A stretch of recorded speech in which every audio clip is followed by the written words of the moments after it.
Olá, estamos aqui com mais uma edição do nosso ACAPcast e hoje um tema assim que mudou, tá uma mudança muito grande, né, que a gente vai falar agora sobre a reforma tributária.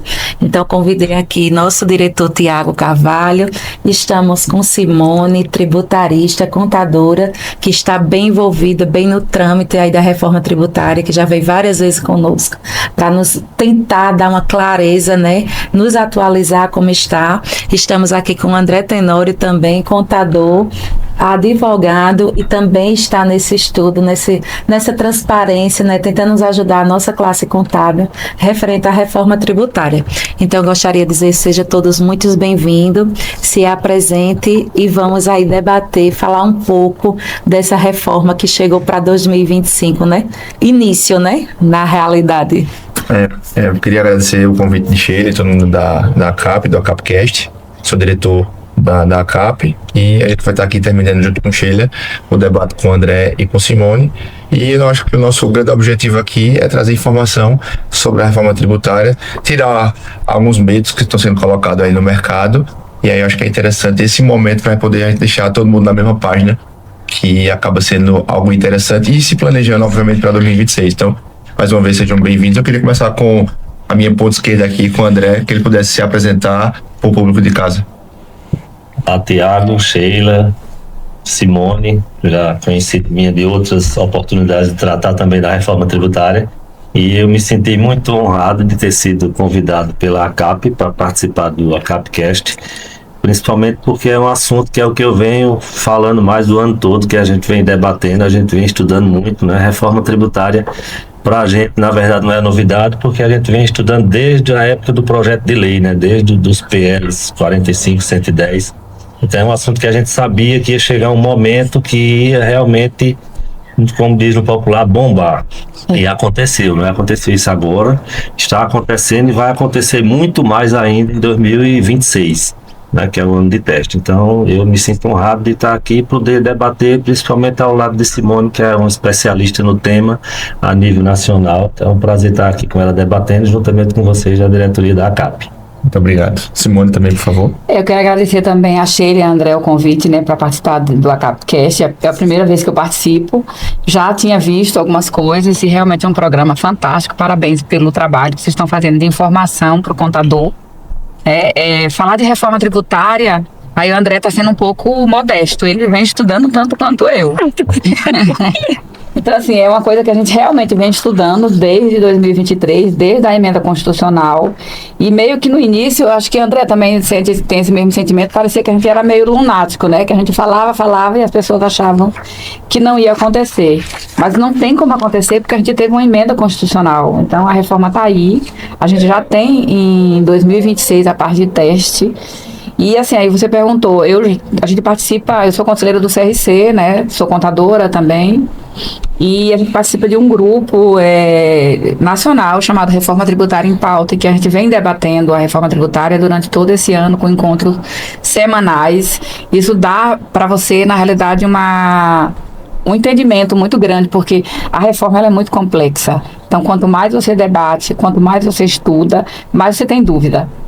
Então, assim, é importante você dividir essa dúvida com outras pessoas. Com certeza. Então, é isso. São as dores, né? São as dores do ofício, reforma. A gente queria começar com vocês, acho que para poder a gente contextualizar o início de carreira de vocês. Acho que é importante contextualizar para quem está em casa, quando foi que Simone de fato despertou o gosto ou olhar para a contabilidade, e depois essa inserção, vamos colocar assim, nesse nicho específico que seria a reforma tributária, que por mais que seja um nicho de momento, mas isso vai respingar em todas as empresas a nível Brasil. Então, eu queria que você falasse um pouquinho da tua trajetória inicial na contabilidade e também a inserção na reforma tributária. Eu me formei em contabilidade em 95. Não sou pernambucana, eu sou do Maranhão, eu vim para cá, minha formação foi aqui na Unicap. Sempre gostei de contabilidade mesmo. Hoje eu sou sócia do escritório Campos e Garcia, que eu fui estagiária antes, e aí depois, quando o escritório surgiu em 2000, eles me chamaram e eu entrei como sócia. Estou conselheira do CRC já estou no terceiro mandato já esse ano, a gente teve a chapa agora que foi eleita, né? E aí, assim, eu sempre fui da área tributária, eu sempre gostei da área tributária, eu sempre trabalhei muito com planejamento tributário. Para mim, assim, recuperar crédito é muito bom, porque aí você tira do governo e bota para a empresa porque pagou mais, sabe? Então, eu sempre gostei dessa área. Eu tenho formação jurídica, mas eu nunca exerci, porque para poder, eu tenho pós-graduação em Direito Tributário, então eu participei de um grupo de estudo que só tinha advogado. E nessa época eu senti falta de ter a base jurídica, porque eu estudava muito para poder debater. Eu nunca fui de ficar quieta na hora de um debate. Eu gostava de falar, e para falar você tem que saber o que você está falando. Isso. Então eu fiz direito por conta disso. E desde então eu venho estudando realmente, mas sempre nos bastidores. E aí veio em 2023 a emenda constitucional. Naquele primeiro momento eu achava que, eu vou esperar a lei, por que eu vou me preocupar com isso agora? E aí eu fui para um evento em São Paulo, e lá eu vi um iceberg que o Lucas Ribeiro da Reut, que é quem vem fazendo os cálculos lá para o pessoal do Senado, mostrou. E em cima desse iceberg tinha a parte do tributo em si, a carga tributária, e embaixo tinha uma série de pontos como preço de venda, preço de compra, sistema, que não tinha a ver com tributo, tinha a ver com a organização da empresa, tinha a ver com uma reforma estrutural dentro da empresa. Eu disse, poxa, uma reforma estrutural, uma reforma de um planejamento dentro da empresa, você não faz do dia para a noite. E aí isso me despertou estudar. Eu comecei a estudar realmente a reforma tributária a princípio, ainda era a emenda, o projeto de lei com o professor Felipe Guerra, e depois eu entrei na mentoria da própria Reut lá, e venho estudando desde 2024, já quando ainda era projeto de lei, depois a lei. A gente formou um instituto chamado Reforma Tributária em Pauta, é um grupo de 8 contadores nas 5 regiões do país, e a gente teve vários encontros, tanto presenciais como online, né, para debater isso, e aí a dúvida de um é tirada com o outro. Isso dá para você um conhecimento bom da reforma tributária. E amplo, né? E amplo, quando eu consigo saber, por exemplo, como é que está o empresário em Minas Gerais, como é que está o empresário no Pará. Nós temos um membro do nosso que é do Pará, como é que está em Brasília, como é que está em Santa Catarina, que é um estado também. Vocês vão debatendo de estado por estado como está. Exatamente, como é que está se preparando, como é que está a questão da nota, como é que o estado está se posicionando. Então isso dá para você uma amplitude a nível de Brasil. Me deu realmente uma amplitude a nível de reforma. E aí, o que eu tenho procurado, em todas as vezes da reforma, falar, não é do tributo em si, porque esse tributo ele vai ser igual para a empresa aqui de Pernambuco e a empresa lá em São Paulo. Eu tenho mostrado para o empresário e até para os contadores que a gente precisa olhar a parte interna da empresa, a parte de organização, a parte de controle, a reforma estrutural que aí precisa ser olhada. É esse ponto, é esse olhar que eu venho falando muito para os empresários e para os contadores sobre essa parte da reforma tributária. Por quê? Porque o tributo, se a empresa estiver estruturada, ela vai sentir muito pouco. Vai sentir porque a gente vai ter, principalmente na parte de serviço, um aumento de carga, mas ela sente menos do que alguém que está deixando o barco correr sem olhar. Sem controle nenhum. Sem controle nenhum, é exatamente isso. André, mesma situação de Simone, queria que você se apresentasse. Quando você foi inserido nesse contexto da contabilidade, vi que você também tem essa formação do direito, né? E também a questão do case reforma tributária. Quando é que despertou para você? Opa, aqui acho que é um caminho interessante. Não sei se seria algo que você visualizou até como pessoa física mesmo, de estar nesse rol, sei lá, de palestrante a nível Brasil para poder falar sobre isso, ou foi mesmo uma necessidade de empresarial mesmo, de ser empresário contábil e ter que trazer esse tema para os seus clientes? Bom, começando pela minha história em contabilidade, né? Meu nome é André Tenório, eu sou de uma família de contadores aqui em Caruaru, então eu iniciei minha vida toda foi no estado de contabilidade. Eu comecei no estado de contabilidade com 14 anos de idade, né? Eu era office boy e gostei, me identifiquei com a profissão, fiz o curso de técnico de contabilidade, né? Que meu CRC, inclusive, originário foi como técnico de contabilidade. Quando eu tinha 17 anos, eu já tinha concluído o curso, com 18 anos eu já tinha minha carteirinha do CRC como técnico. E daí eu fiz logo em seguida o curso de Direito, porque nós não tínhamos, infelizmente, curso de Ciências Contábeis em Caruaru, nós só viemos ter, acho que em 99, 2000, foi o curso da FAFICA, o primeiro curso. Então eu não tive essa opção de ir para Recife fazer um curso de Ciências Contábeis. Então eu fui exercer a profissão como técnico e fiz o curso de Direito, que, como Simone bem falou, é um curso que traz muito, agrega muito ao trabalho do contador. Então, através do curso de Direito, eu fui aprendendo a lidar melhor com as leis, com a interpretação legislativa e me identifiquei, claro, com o direito tributário, porque é o que está mais próximo da contabilidade. Exatamente. Então, a minha vida toda foi essa aí. Meu escritório, em 1989, ele agora está completando 36 anos. Então começou a história familiar, eu e minha esposa, com a ajuda de mais alguns familiares, e em 95 a gente construiu a primeira pessoa jurídica, que é a pessoa jurídica até hoje, Torres e Tenório, assessoria contábil, e então a vida toda foi contabilidade. Nesse meio aí eu transitei um pouco pelo direito, mas assim como Simone, eu também não me identifiquei muito com o exercício da advocacia. O contencioso eu nunca me agradei muito. Então eu atuei no direito mais como um direito consultivo, mais como conselheiro. Então eu tive a oportunidade de estar dos dois lados. Eu estava do lado de cá, mas eu também tive a oportunidade de estar no lado do ente público. Eu tive uma experiência na Prefeitura de Caruaru, passei pela Procuradoria do município. Um período depois, a Secretaria da Fazenda, na época, eu precisava de alguém com conhecimento contábil e tributário. Eu fui para a Secretaria da Fazenda na época.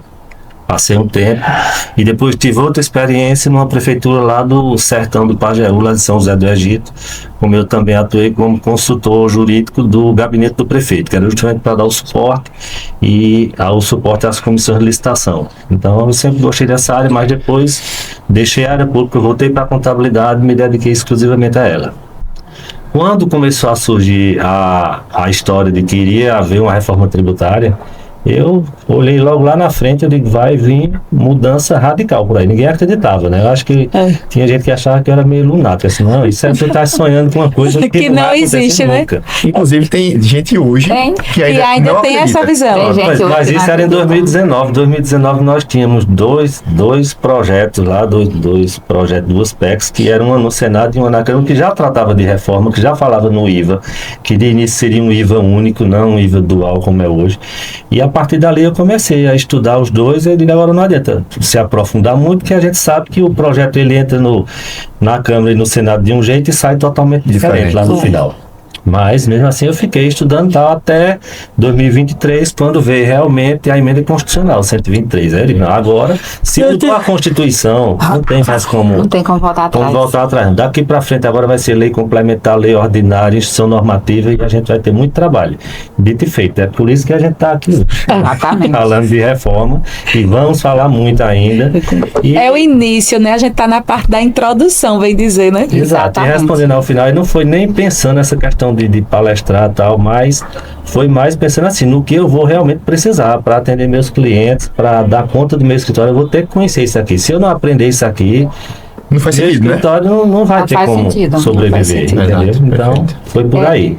O contador que ele não levar em consideração e ele não estiver estudando a reforma, e aí eu digo assim, não é que já devia estar estudando, mas se não está estudando ainda, comece a estudar. Porque a gente tem muito trabalho e o cliente ele vai precisar muito.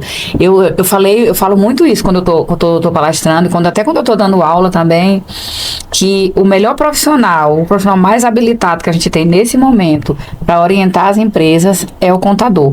Porque o advogado ele vai entender daquela parte do iceberg que eu falei que está lá da parte de tributos. Ele tem a legislação, ele conhece muito bem, mas a parte de baixo dessa estrutura, dessa reforma do que operacional, da prática do dia a dia, quem conhece é o contador. Exato. Então, assim, é ele o profissional mais habilitado para dar para a empresa o suporte para poder colocar essa reforma em prática. É interessante quando você fala que é o profissional mais habilitado, porque se a gente não ocupar essa dinâmica, esse espaço, alguém vai vir. Isso é um fato.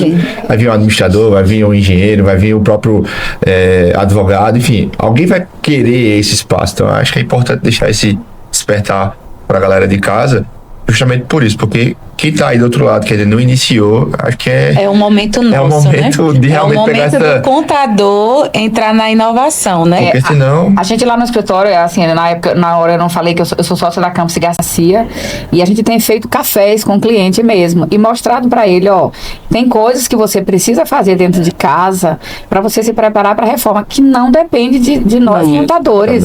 É interno, preço de venda, preço de compra, análise, custo. Esse tipo de coisa, quem faz é o empresário, com auxílio do contador, concordo, mas é o empresário. Isso aí a gente pode até dar um suporte, uma orientação, mas a prática mesmo, a mudança tem que vir de dentro da empresa. Exatamente. Entendeu? Ele tem que abandonar, inclusive, algumas práticas que se tem em comum, que não dá muita importância à precificação. Precificação com a cobrança do tributo por fora, com a reforma tributária, vai ser fundamental. Se você não souber precificar, você vai quebrar a sua empresa. Ou vai perder lucratividade, ou vai ficar fora porque vai ficar com preço muito alto. Aí é onde a gente Exatamente. vem falando na questão das extensões dos tributos, né? De PIS, COFINS, ICMS e ISS, que hoje a gente... Todo empresário, agente contador mesmo, trabalha em cima dessas alíquotas. E com a reforma, com a unificação, é onde está o impacto maior, né? Que é o que vem cobrando muito. Qual vai ser a alíquota definitiva? O impacto que vai ter para agente contador também e para a questão do nosso cliente, né? Porque hoje, como a gente está acostumado, que até um costume que a gente coloca, já entrega mastigado, bem dizer, né? Ele vai para lá para uma precificação. E aí agora, com essa unificação de tributos, qual a maneira mais clara, que a gente sabe que seria o ideal, que a gente já tivesse uma alíquota para a gente estar fazendo uma simulação de como é, né? Que a primeira coisa, quando o cliente chega para a gente, é como é que vai ficar? Eu vou pagar mais? Eu vou pagar mais? É a primeira pergunta. E vai ter situações que uns vai pagar mais e outros, obviamente, vai pagar menos. Como é que a gente pode dar uma transparência para... Assim, Sheila, falando primeiro da questão da extinção desses 4 tributos, eu não vou nem falar do IPI, nós vamos falar do PIS, COFINS, ICMS e ISS. Vai causar um impacto grande nas empresas? Vai, é uma mudança radical, né? É como eu falei, dessa minha trajetória toda, eu já passei por todos esses tributos aí, até quando tinha outro nome ainda. Né? Eu tô ficando velho mesmo, porque no meu tempo, quando eu comecei, COFIN não existia, né? Era fim social. Mas tudo bem, mas a gente passou, tinha mudança de alíquota, depois o PIS e COFINS tornou-se não cumulativo, mas só para algumas empresas, as empresas de lucro real. Então eram mudanças assim, pontuais. O ICMS, eu considero que sempre foi esse caos que é até hoje, né? Porque são 27 estados, cada um tem uma legislação, então sempre foi isso. E o ISS também tem seus problemas, porque a gente sabe que nem todo município tem estrutura para ter um órgão estudo tributário encarregado de cobrar o ISS, ou às vezes não tem nenhum código tributário decente, ele tem um código tributário copiado de outra prefeitura. Acontece muito isso, infelizmente. Então, a gente que conviveu com todos esses tributos, de uma hora para outra eles vão acabar, tá certo que não vai ser de uma hora para outra, mas o impacto vai ser muito grande. Eu tenho certeza absoluta nesses 36 anos aí, eu nunca vi a gente passar por uma mudança tão radical como vai ser com essa reforma. Certo? Porque acabar PIS e COFINS é uma coisa, né? Mas o ICMS e ISS vai continuar, a gente vai conviver com ele juntamente com o IBS, a CBS já vai estar em 2027, então a gente vai conviver com 2 mundos aí, e a mudança no empresário vai ser radical, porque a gente vai sair de um regime cumulativo para a maioria deles, né? A gente tem não cumulatividade no ICMS, mas muito limitado. A gente sabe que nem tudo você toma crédito de ICMS, com o IPS vai ser diferente, né? O ISS a mesma coisa, você praticamente só abate crédito no setor de construção civil, nos demais não tem, é cumulativo. PIS e COFINS, a maioria das empresas estão no cumulativo. Então vai ser uma mudança, eu creio assim, mais de mentalidade, uma mudança mais cultural, sabe? E é isso aí que a gente tem que trabalhar muito na cabeça do empresário, que tem que muita coisa que vai depender dele, e a gente tá lá para dar o suporte. Ele vai precisar do suporte do contador? Vai. Concordo com vocês, a importância da nossa profissão acho que nunca foi tão grande como está sendo agora. Eu digo aos jovens lá que trabalham comigo no escritório e em palestras, eu digo, vocês estão tendo uma oportunidade ímpar. A gente já vem do antigo, a gente vai aprender o novo, vai conviver com os dois, vocês já têm a oportunidade de começar aprendendo uma coisa nova do início. Né? Então a oportunidade sem igual. E uma coisa que é bom deixar isso bem claro para o empresário é que é o seguinte, a gente vai ter aí 6 janelas de precificação, que a empresa precisa saber disso. O primeiro é em 26, a gente hoje trabalha com o PIS e COFINS no lucro presumido, ele é cumulativo, com uma alíquota de 3,65, né? E a gente tem, por exemplo, lucro real 9,25.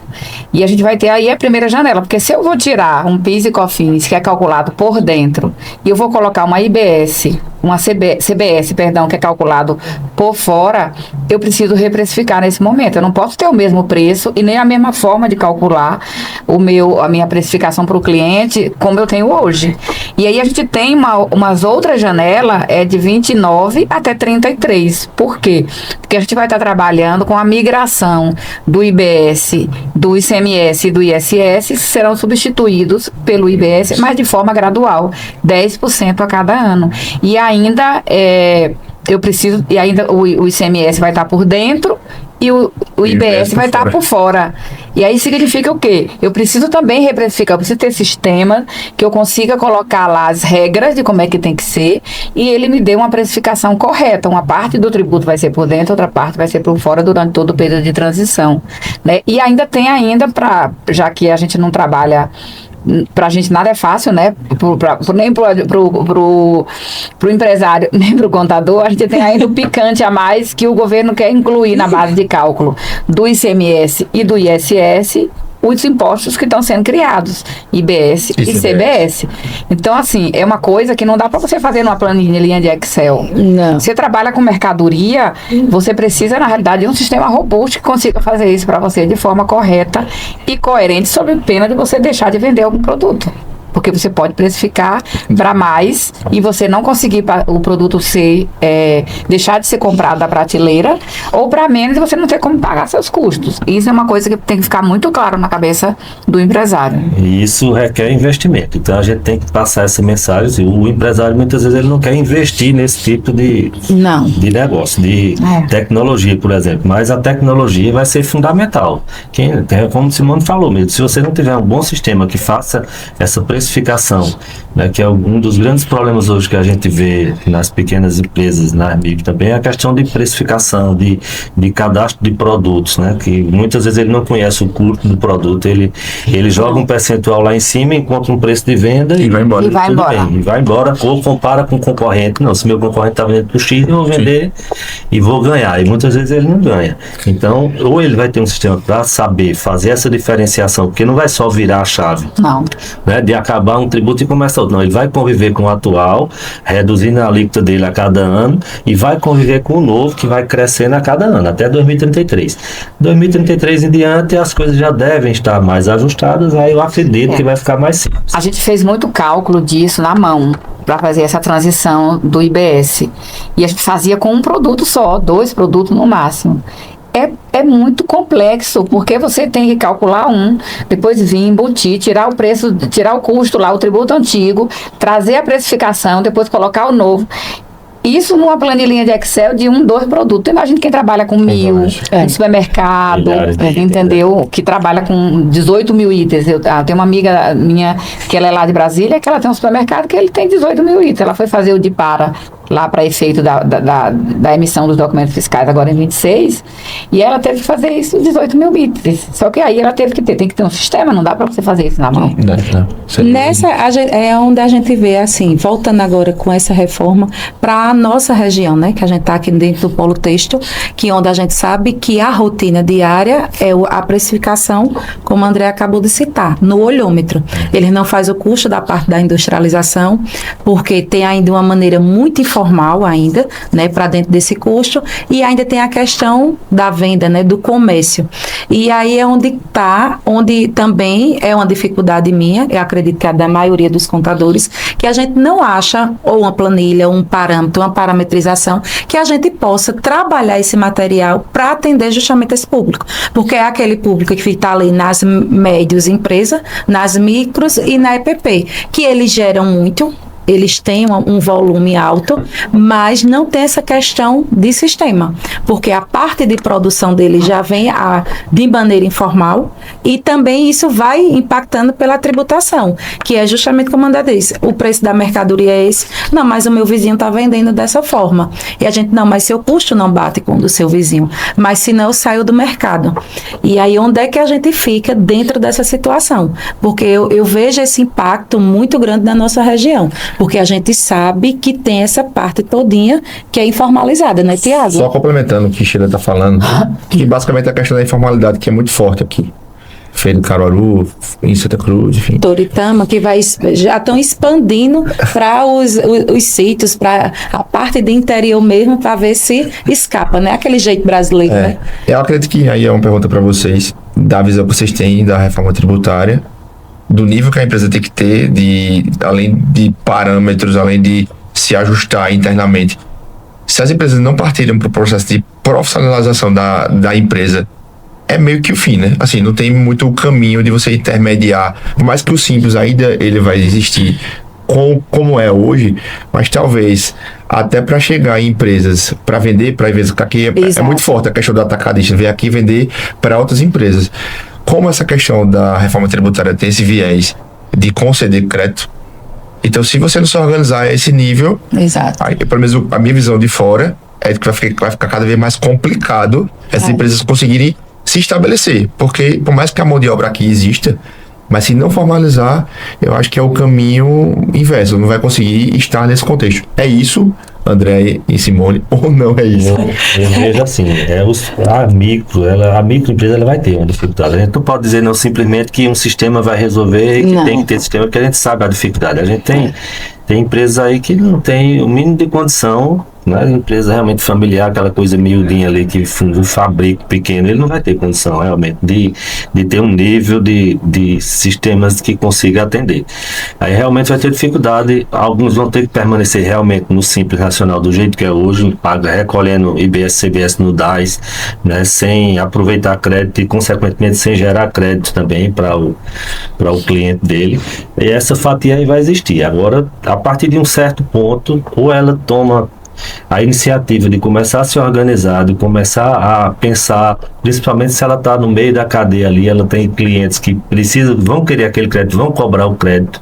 Já está sendo cobrado, né? Tem muitas empresas hoje que ela já passa a cobrar. Pronto, aí se ela não fizer isso aí, ela vai se perder no meio do caminho. Eu acredito que vai acontecer muito o quê? Das empresas maiores engolirem as empresas pequenas por conta disso, porque por falta de competitividade elas vão perder o mercado. E vai, minha gente, porque o que acontece? Quem tem mais poder, e as empresas maiores, elas têm mais poder em relação a isso. Já tem uma estrutura. Elas não vão querer arcar, e não vão querer arcar com esse aumento de carga tributária. Então, elas vão fazer o quê? Vão colocar em cima de quem não está preparado e não sabe dizer exatamente quanto é seu custo. Uma coisa que tem que lembrar do Simples Nacional é que a gente vai ter o PG-10A, que ele vai estar interligado aos documentos fiscais. Então, agora, essa história de você chegar lá e botar o faturamento que você queria, não pode mais. Então, vai estar interligado. A Fazenda vai estar, o governo, porque eu estou falando Fazenda a nível de governo, nacional, de forma geral, nacional, você vai estar emitindo o seu documento fiscal e automaticamente você está alimentando lá já a guia que vai gerar o imposto para você recolher.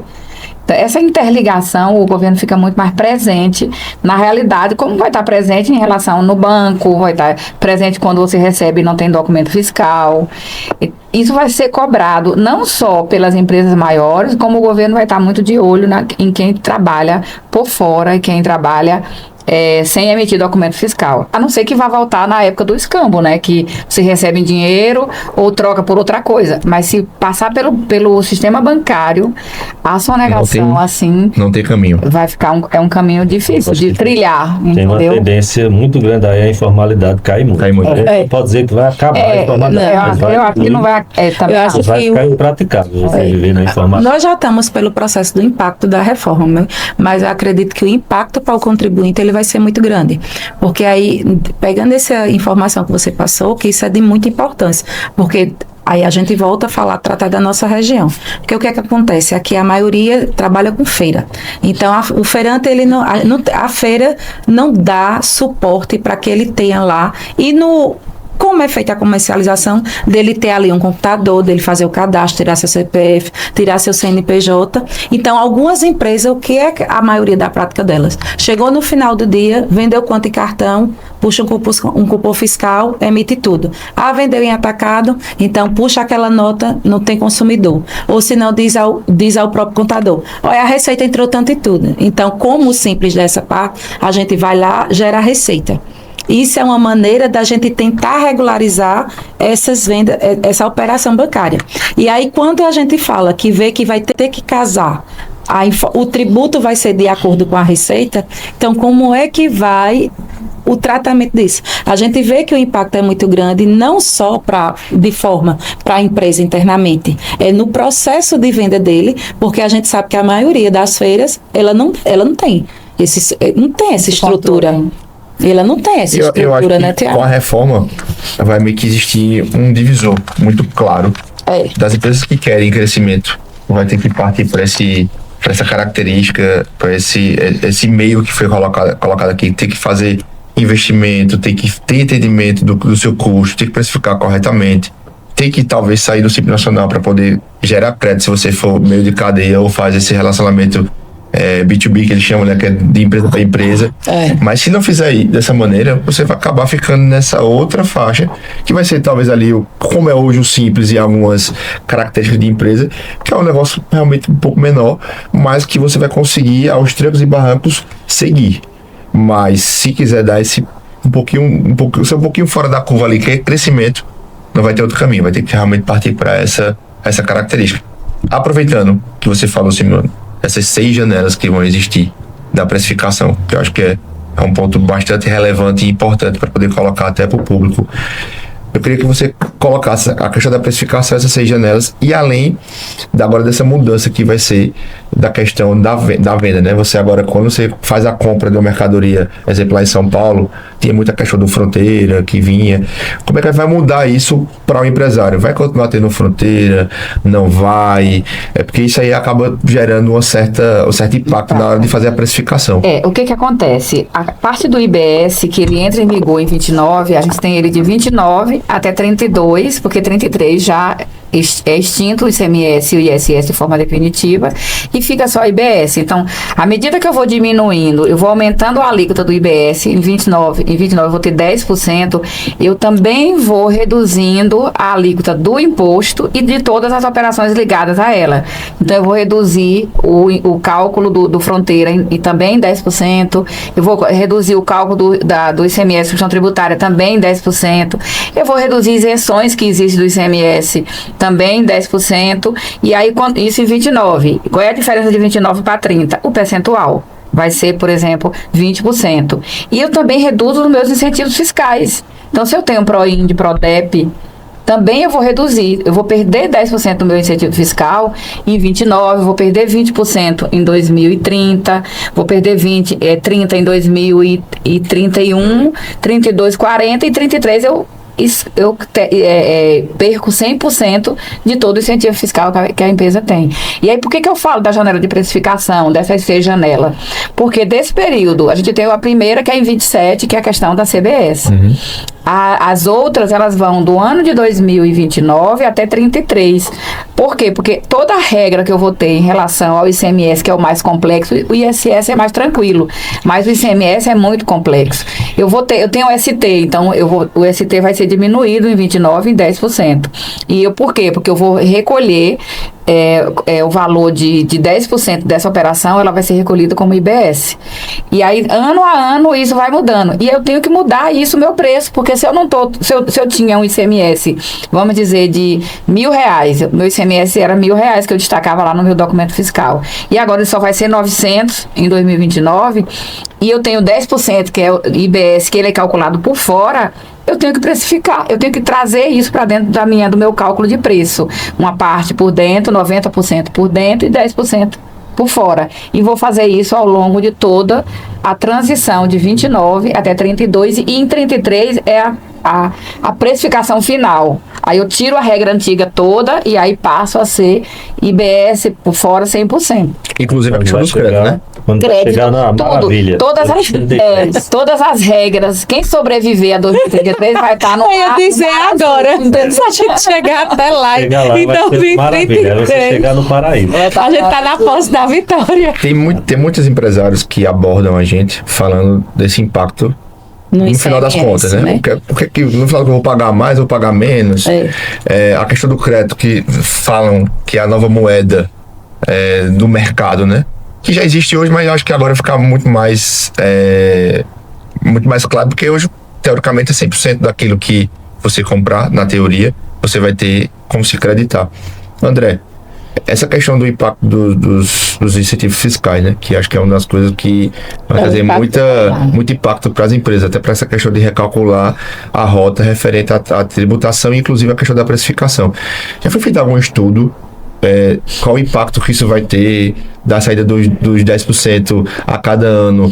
Quando eu coloco os créditos ali que vão começar a ser apropriados, isso traz uma equiparação ao preço? Não equipara? O tributo vai ficar maior ou menor? Tiago, é o seguinte, nós já estamos fazendo, eu vou citar um exemplo, um caso concreto do estado de Pernambuco e da nossa região. Nós temos uma sistemática específica do ICMS para tecidos, confecções. Sai um exemplo, caso concreto. O atacadista de tecidos, por exemplo, ele tem um benefício fiscal que ele paga o ICMS antecipado no alíquota de 6,5%, certo? Independente de ser, não vai pagar a diferença de alíquota do estado que ele está comprando para o estado de Pernambuco, é 6,5%. E na saída ele tem um crédito presumido de 100% do ICMS da saída dele, que seria os 20,5% se ele vende para dentro do estado.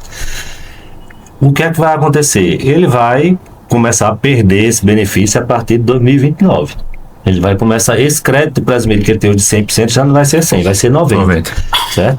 O ICMS antecipado que ele paga 6,5% já vai ter uma mudança também na alíquota, então já é outro impacto. Ele vai ter um impacto na entrada, vai ter um impacto na saída, né? Tem 1% que ele paga quando vende para não contribuinte, isso aí também vai acabar futuramente, né?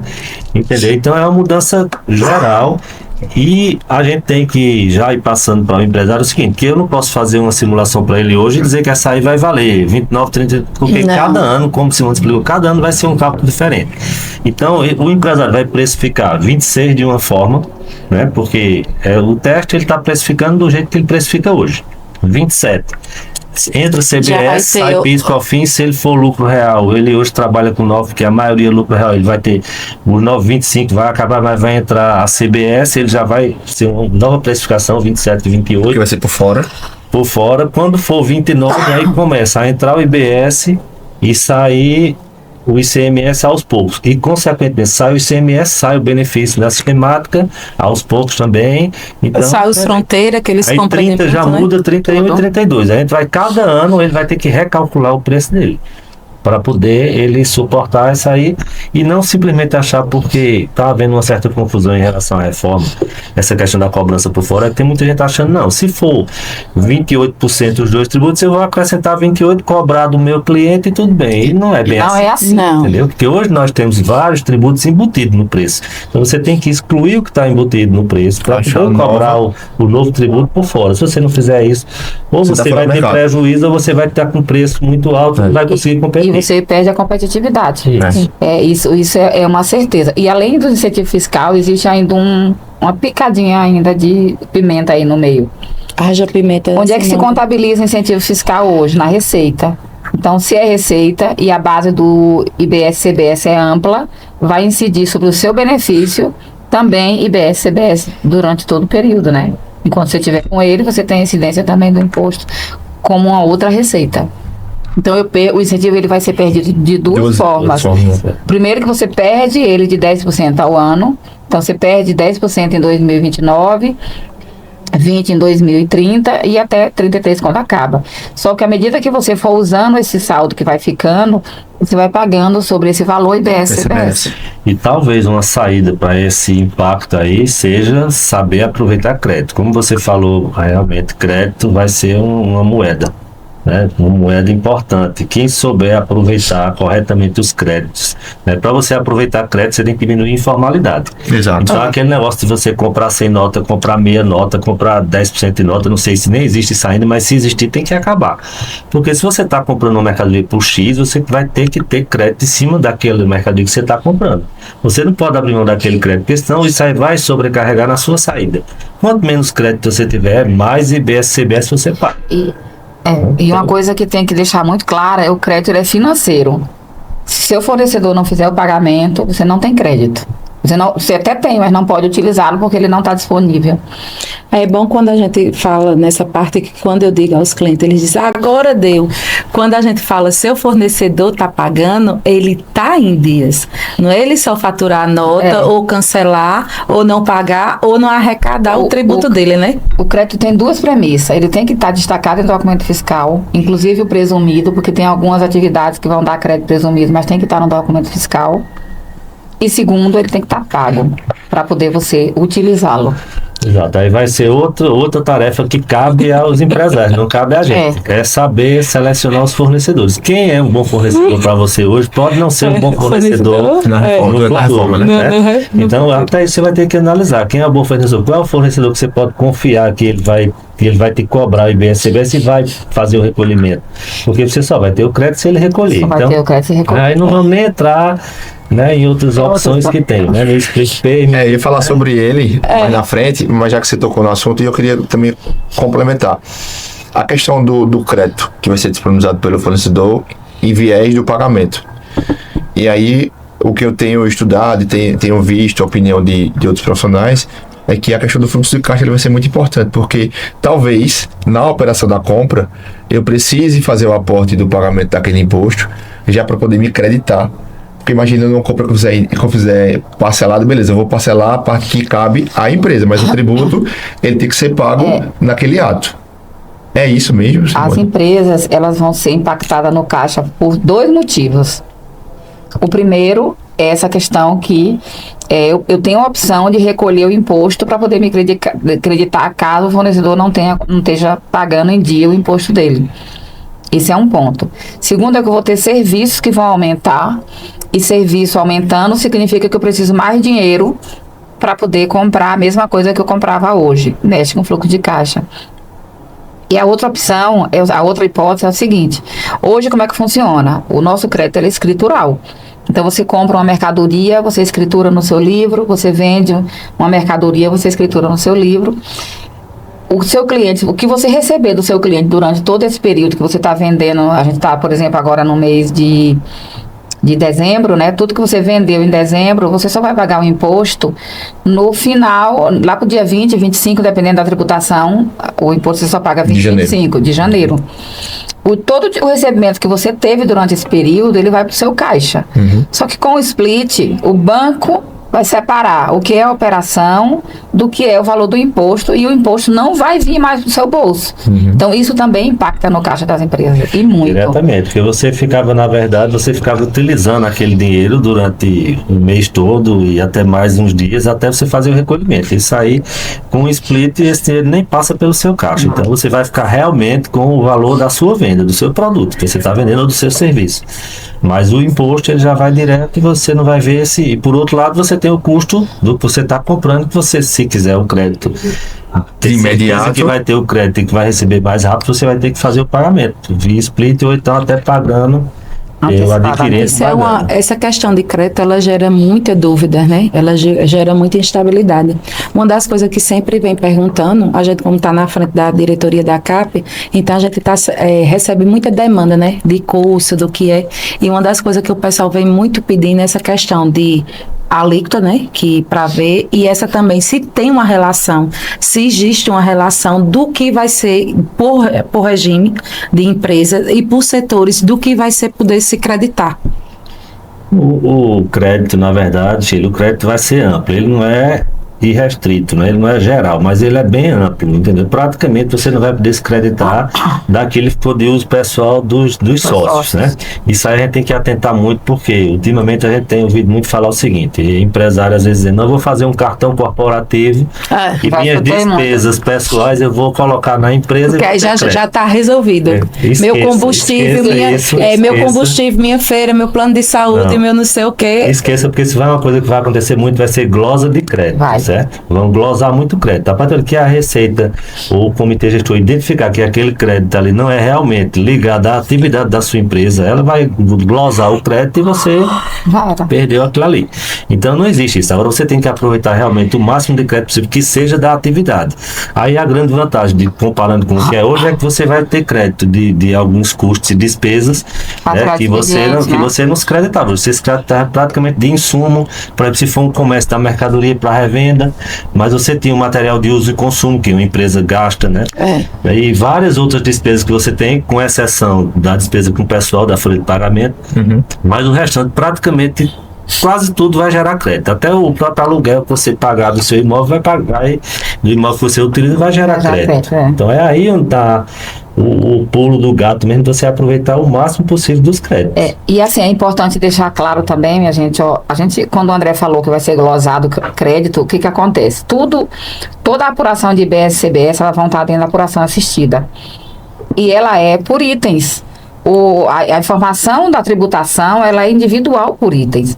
Então, vamos dizer que o empresário foi lá, vai fazer a festa do final do ano dele em 2027, e ele comprou lá 2 caixas de uísque. Estava pensando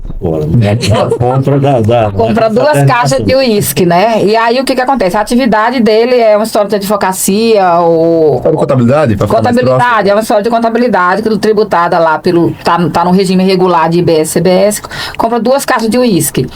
A atividade nossa é contabilidade. O que a gente vai fazer com 2 caixas de uísque?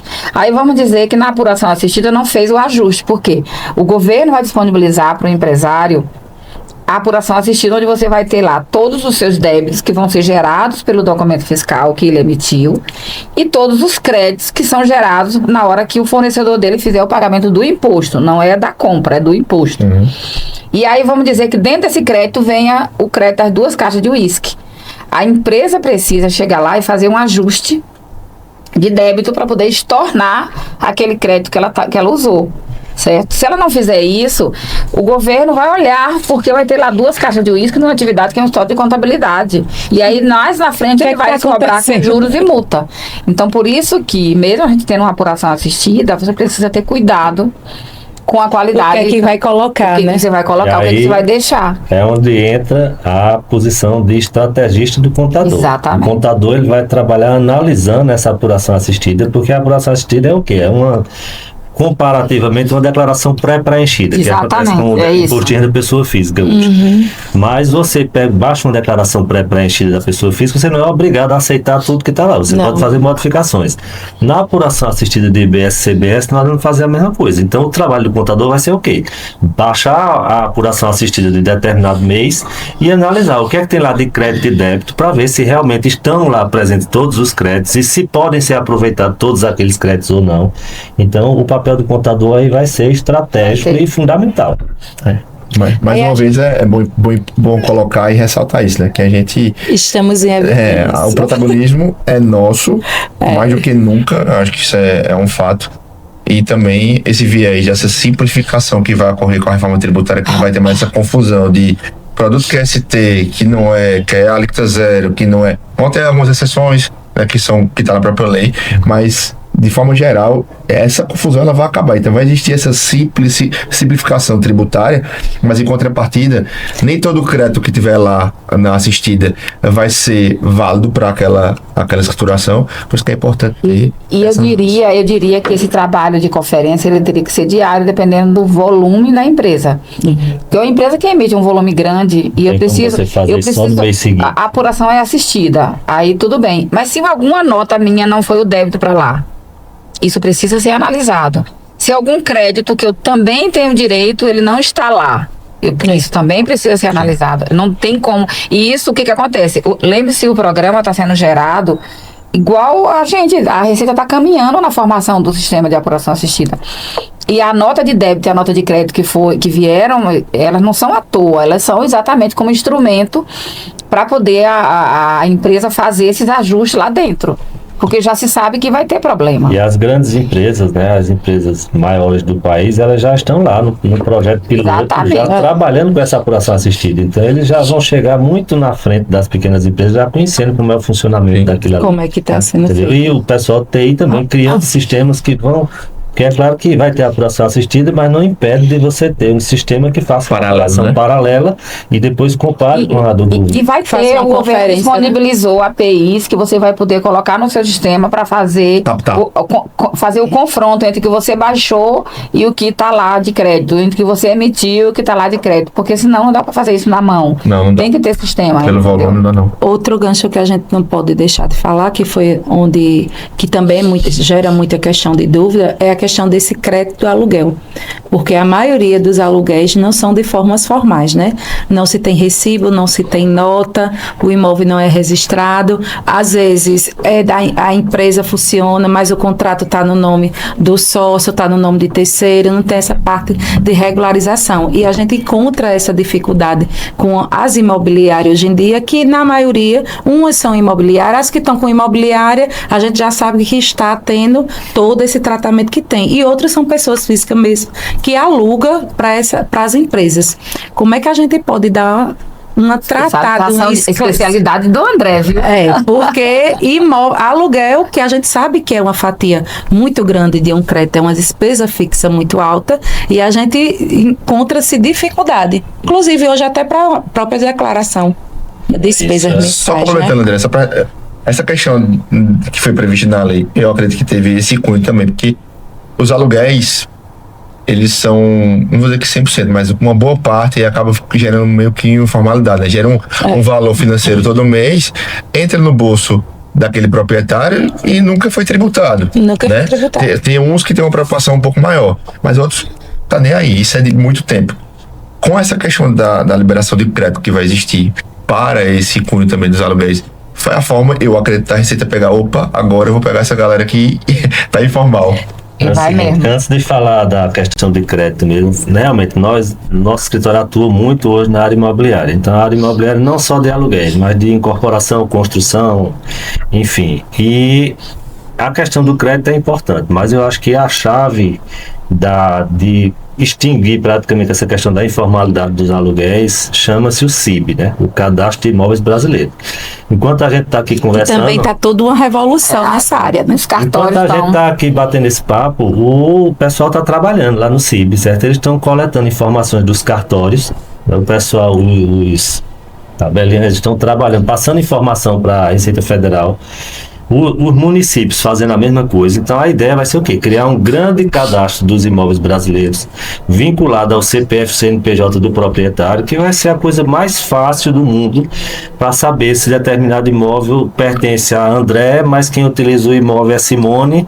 E por que Simone não está pagando o aluguel a André? Se a gente não tem parentesco nenhum, se a gente não é sócio, se a empresa dela não...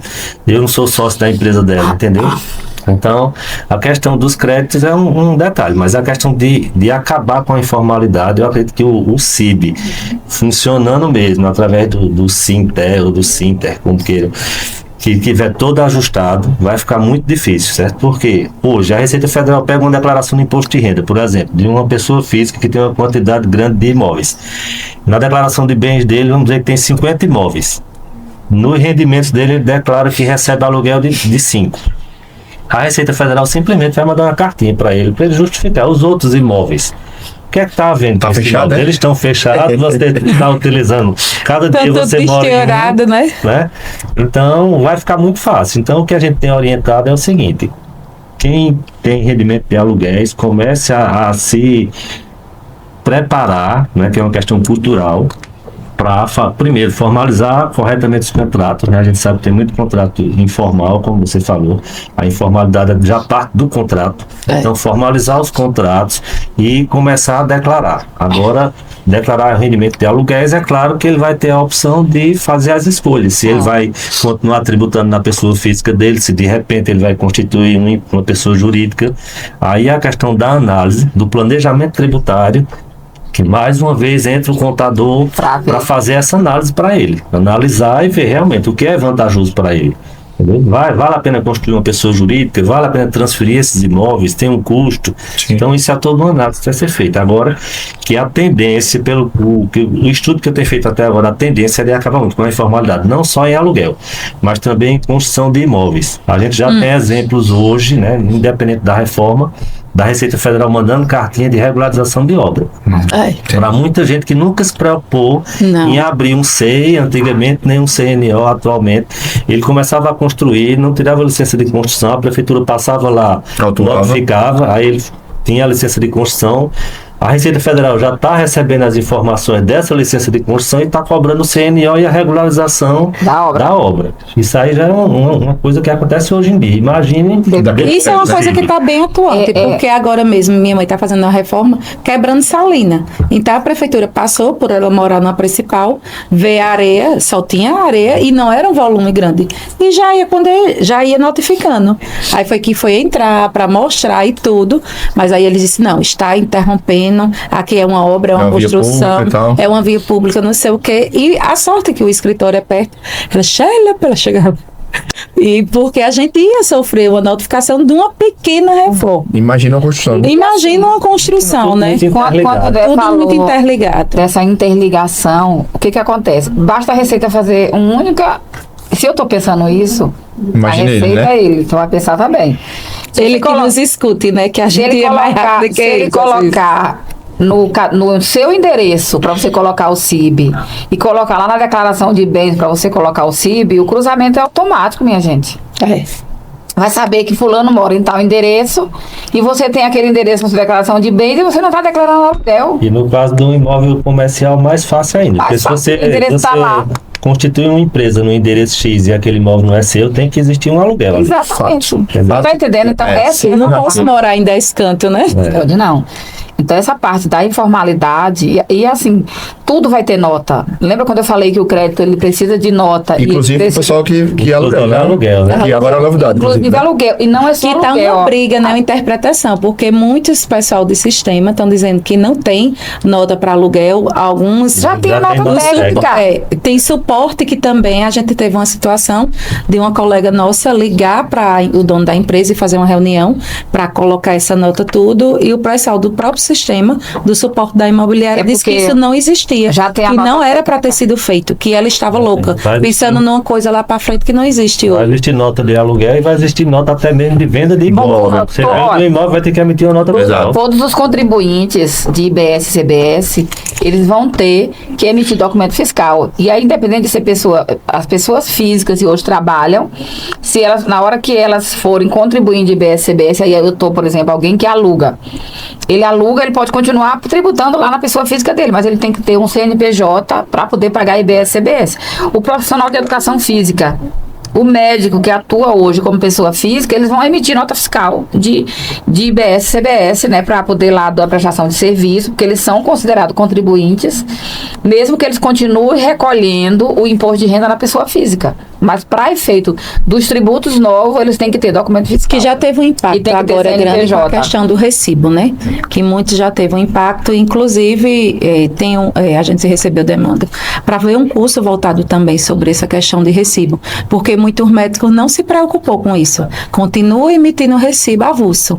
E a gente sabe que quando chega a declaração de imposto de renda, o paciente ele fez o tratamento em fevereiro e março. Quando é em fevereiro e março do ano que vem, eu quero o meu recibo. E aí? Não precisa mais, porque agora teve uma atualização no Recibo de Saúde, que agora só o simples fato do comprovante do Pix já é suficiente para você pegar e colocar como uma despesa médica. Então, assim, realmente é um tema bem extenso que a gente precisa depois se atentar sobre isso. E a questão de recibo, assim, acho que a grande estrela da reforma tributária é o documento fiscal. Vai ter documento fiscal para tudo. O documento fiscal ele é rastreável, né? Ele tem um XML ali, que ele não depende de papel, né? Porque muita gente acha que o TANF é o documento fiscal. Então, vai mudar completamente. O documento fiscal é a chave, é por isso que vai ter documento fiscal para tudo. E para o aluguel a mesma coisa. Agora, para quem é pessoa física, ainda pode se livrar se ele realmente é um contribuinte pessoa física que tem 1, 2, até 3 imóveis, tudo bem. Se ele tiver mais de 3 imóveis alugados e tiver um rendimento acima de R$240 mil por ano desses 3 aluguéis, desses 4, Bem lembrado, né? ele já é contribuinte de IBS-CBS igual a uma pessoa jurídica. Então ele vai pagar IBS-CBS igual a uma pessoa jurídica e vai pagar o imposto na pessoa física, que é o que ele paga hoje. Exatamente. Então a tributação dele vai lá para cima. Ele precisa procurar um contador para ver Urgente. qual é a melhor opção. Perfeito. É urgente. Em resumo, né, pra gente ir chegando aqui, os finalmente, que não é finalmente, a gente aí tem assunto Tem o pra volume disso 2, o tudo, volume 3, dois, o três. volume 4. Desde já intimado vocês para que a gente possa gravar mais Próximo ano, diante, tem que próximo colocar. ano, diante das atualizações reforma tributária, que a um gente tema vai sem ter. Mas eu acho que a tarefinha de casa, como a gente está dizendo para os clientes, não só essa questão de organização. A gente tem aí um trabalho todo para ser feito, né? Da pessoa física, transformando para a pessoa jurídica. As jurídicas que já estão constituídas, ver quem são seus principais fornecedores, ter essa questão de regularização. E a gente vê que a reforma não só vem para o ajuste e essa reforma para as empresas, ela vem atingindo uma área que também estava ali se passando, que a gente vê que é a questão do aluguel, que a gente sabe que tem uma partilha muito grande. A gente tem os profissionais, né? Os que a gente autônomos. tem muitos prestadores de serviço, inclusive muitos contadores que não têm seu CNPJ, Exato. precisa se organizar também, Precisa. né? Precisa também se atentar a isso. Eu sou pessoa física, mas tem toda uma eles despesa, são contribuintes. tem funcionários. Então, eu acho que o momento agora, como a gente diz, é muito importante para a nossa área contábil, mas também é muito importante para que a gente tenha esse trabalho construtivo de união, de debate, para que a gente possa um ajudar o outro, e a gente vê que a reforma, ele vem também organizando toda uma estrutura que a gente sabe que não tinha, né? Que a gente vem passo a passo, e eu acredito que a gente vai ser um sobrevivente para 2033. Deus permitir. Vamos ver. Deus permitir. Tem que ver o seguinte, né, que a reforma ela não tem uma Não. fórmula mágica ali que serve para Não, todo mundo. ela vem trazendo assim Caso uma a caso. cadeia, A gente né? tem que pegar cada cliente da gente e analisar a situação de cada um especificamente. Exatamente. Porque nem todo o crédito que um tem, o outro tem, a situação é outra, a precificação dele é diferente. Totalmente. Então a gente tem que comparar tudo e ver os principais pontos da reforma, na minha opinião. Além do crédito, que a gente falou muito de crédito, que é a não acumulatividade, a gente tem uma cobrança por fora, que é novidade. Ninguém está acostumado a cobrar tributo por fora. O destino, né? E você tem que preparar o próprio consumidor para isso. Como é que o consumidor vai entender que comprou essa caneca aqui por R$100, mas ela vai pagar 128 porque vai ter... Não, eu comprei por 100, eu vou pagar 100. Então a maneira de você transmitir Essa isso informação ao consumidor vai ter que ser vai muito ser um clara, desafio também. Vai ter que ser feita uma campanha bem feita disso aí. Que é onde a gente conscientização. tinha essa questão com os cartões de crédito, né? Que quando tinha... Exatamente. E tem a Sobre os cobrança no destino também, que é outra coisa que vai mudar completamente, né? E que interfere no preço. Interfere tudo, que já tem muita gente fazendo confusão. Um exemplo rapidinho só. Todo mundo diz, não, Caruaru é uma cidade polo, realmente. Vem gente de todas as cidades aqui do entorno fazer compras em Caruaru. Aí o pessoal diz, então esse imposto vai embora de Caruaru para essas cidades, porque já que vai ser no destino. Aí se você mora em Agrestina, comprou em Caruaru, o imposto vai para Agrestina, eu digo, depende. Né? Se você vem comprar aqui, você mesmo leva a sua mercadoria. Bota o seu CPF. O fato gerador do tributo é a entrega lá, certo? Então, se você veio, comprou aqui, levou, o imposto vai ficar aqui. Agora, se eu vendi a Sheila mora em São Caetano, e eu mando meu caminhão entregar lá, o imposto vai para São Vai pra Caetano. lá.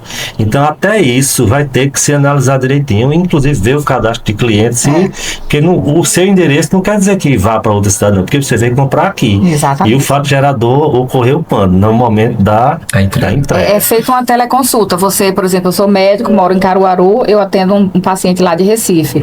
Só que através de teleconsulta. Então o imposto vai ficar lá onde... No município de Recife, onde está a pessoa que está usando o serviço. Isso. Vai ser uma transformação gigante em todos os É uma transformação Muito grande. gigante. Quando a gente começa a pensar assim, você vai dormir e fica reforma.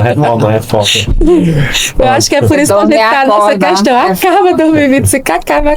Pra ver se o que é que ele vem em 2026 vem trazer. 2026 vem pior. Vem pior, bem Não é pior. só teste, é só teste. É, não. É onde vai justamente começar você vai errar e o teste aprender, mesmo. acertar. E aí vai uma preocupação, eu vou até falar aqui, né, Fale para as diretamente. empresas em relação ao teste.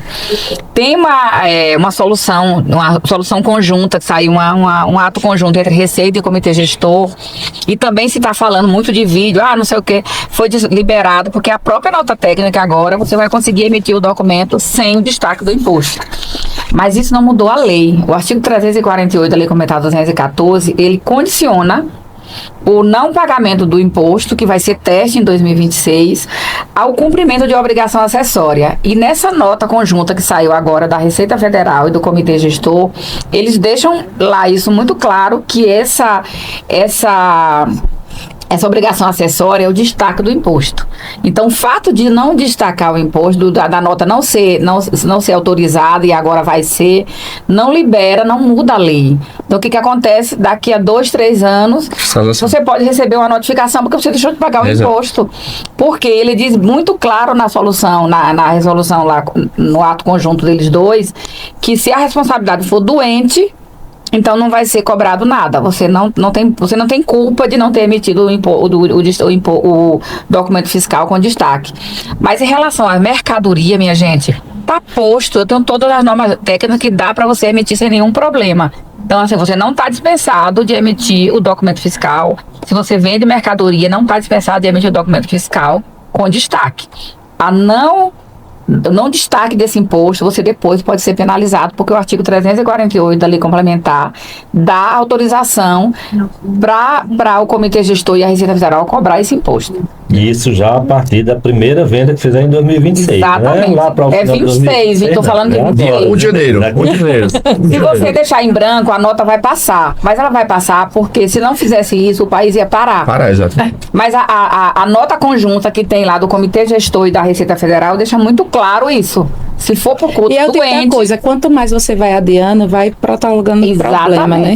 Então, assim, corra atrás do seu sistema. É hora de cobrar pro seu Exija sistema. dele para já fazer teste, tudinho, porque já tem como fazer isso. Ótimo. Pessoal, queria agradecer muito a presença dos dois aqui. Como eu falei, a Sheila já está intimada aí próximo, né? Ter outro debate, vão ser outras dúvidas. A gente vai estar nesse cenário de teste já para 26.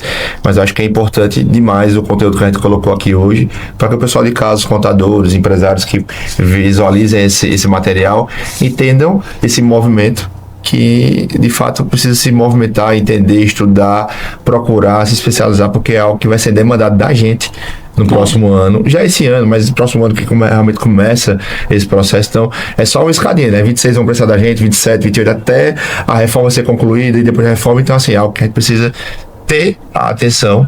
A gente não pode ficar aquém desse assunto. É um assunto que a gente precisa estar dominando, porque as dúvidas vão ser colocadas, seja na hora de um churrasco, agora na confraternização. Vem cá, essa é a reforma, como é que vai ser? Então isso Hoje, aconteceu. Quando se encontra contador, Isso aconteceu, acontece isso hoje e assim, vai continuar acontecendo, então a gente não pode perder essa oportunidade. Então, muito obrigado, Simone, muito obrigado, André. Eu espero que vocês estejam aqui conosco no próximo ano, falando também muito mais sobre essa questão da reforma. Eu só tenho a agradecer mais uma vez, né, pelo convite da CAP, a vocês dois, pela oportunidade de discutir o assunto e me colocar à disposição, porque eu acho, como eu disse, a gente vai ter muito ainda que conversar. E a mensagem que eu deixo para os colegas contadores é assim: quem ainda não começou a estudar a reforma tributária está atrasado. Corra atrás, estude, porque não vai ter justificativa para o contador que seu cliente te procurar e você disser que não está por dentro da reforma tributária. Você tem que estar com a reforma tributária na ponta da língua, com dúvidas, como todos nós temos dúvidas. que é o dia a dia, né? Se você encontrar alguém que diz que sabe tudo de reforma tributária, é mentira. Não Ninguém tá sabe nesse tudo. planeta. Não Não é contador e nem é Ou então- advogado, então né? é ET, Porque que mora tá aqui. muito junto. Eu falar advogado porque tá muito junto, né? A gente está aprendendo, mas tem que estar aprendendo. Você tem não que tá pode aprendendo. simplesmente fechar os olhos, né, fazer de conta que não está acontecendo, ou então esperar, né, a espera de um milagre que essa reforma não vai para frente. Vai, já está acontecendo, já está aí, é lei. A Constituição foi mudada, já tem lei complementar, outras legislações estão saindo, então é inevitável, não tem como fugir dela. Eu Simone? também queria agradecer a CAP pelo convite. Eu já tinha recebido o convite antes, mas essa correria que a gente tá, aí vem ainda a reforma da renda nessa confusão toda. Mas assim, foi muito legal, assim, agradecer realmente vocês dois. Foi um bate-papo importante. Porque assim, eu acho que a gente tem meio que uma missão. A gente está estudando, meio que fica com a responsabilidade. Meio não, fica com a responsabilidade de fazer os outros acordarem também. Porque a reforma não tem volta, e aí quem está estudando, quem está se preparando para ela, vai começar o ano que vem. A gente vai ter muito trabalho, a gente vai ter muita demanda, e é como o André falou, eu acho assim, você contador que não está estudando a reforma tributária, você realmente está atrasado, porque os clientes vão começar o ano que vem a demandar muito isso, mesmo aqueles que acham que não vai acontecer, eles vão ver que vai acontecer, e eu entendo que nesse momento o profissional mais habilitado, eu repito isso, é o contador. E aí, se ele não está se atualizando, ele tem que se atualizar. Muito obrigado, pessoal. Esse foi mais um episódio do ACAPcast. E aí, fica ligado que a gente vai ter mais alguns episódios. 2026 a gente vem com tudo também, voltando com outros temas, com a própria reforma tributária, que eu acho que é muito importante. Enfim, fica aí o agradecimento a Sheila e toda a diretoria. E Sheila, pode encerrar, por favor. Quero muito agradecer Simone, André, Tiago. Isso só foi um pouquinho, bora dizer que 1%, né, do que a reforma tem aí pra gente.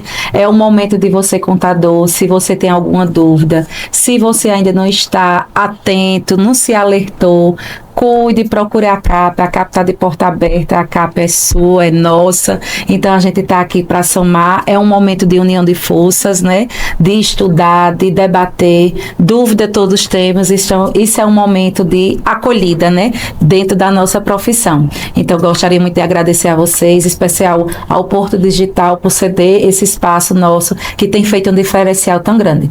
Então fique ligado que a CAPcast 2026 vem aí trazendo muito sobre reforma tributária.